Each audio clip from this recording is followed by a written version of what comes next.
Simple pendulum of length 1 meter is oscillate with angular frequency 10 radian per second. The support of the pendulum start oscillating up and down with a small angular frequency 1 radian per second and amplitude 10 to the power minus 2. The relative change in the angular frequency of the pendulum is best given by. Okay तो ये अपने पास pendulum है जिसका length अपने को दे रखा है और 1 मीटर और ये ऑसिलेट कर रहा है 10 रेडियन पर सेकंड से।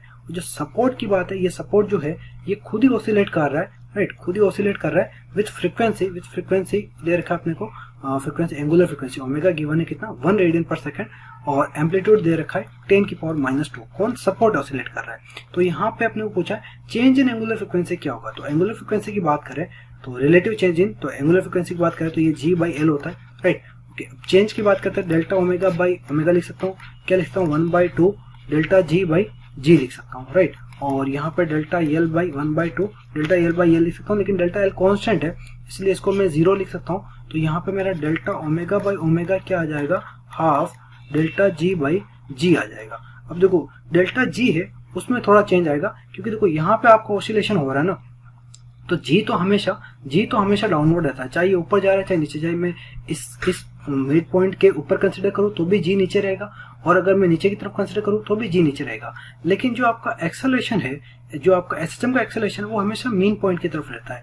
तो अगर मैं नीचे की बात करूँ तो एक्सेलरेशन ऊपर रहेगा, अगर ऊपर की बात करूँ तो एक्सेलरेशन नीचे रहेगा, इस तरह से रहेगा ना। तो यहाँ पे एक्सेलरेशन क्या आएगा ए इंटू ओमेगा स्क्वायर और यहाँ पे एक्सेलरेशन क्या आएगा ए इंटू ओमेगा स्क्वायर। इसको लिखते हैं अपन डेल्टा जी क्या आ जाएगा, दिस माइनस दिस कर दो। तो देखो यहाँ पे नीचे को मैं नेगेटिव ले रहा हूँ तो माइनस जी प्लस ए ओमेगा स्क्वायर माइनस, और दोनों ऊपर वाले नेगेटिव आएंगे ए ओमेगा स्क्वायर।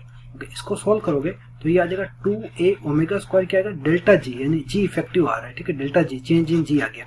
इसको यहाँ पुट कर दो तो half 2a omega square divided by ji.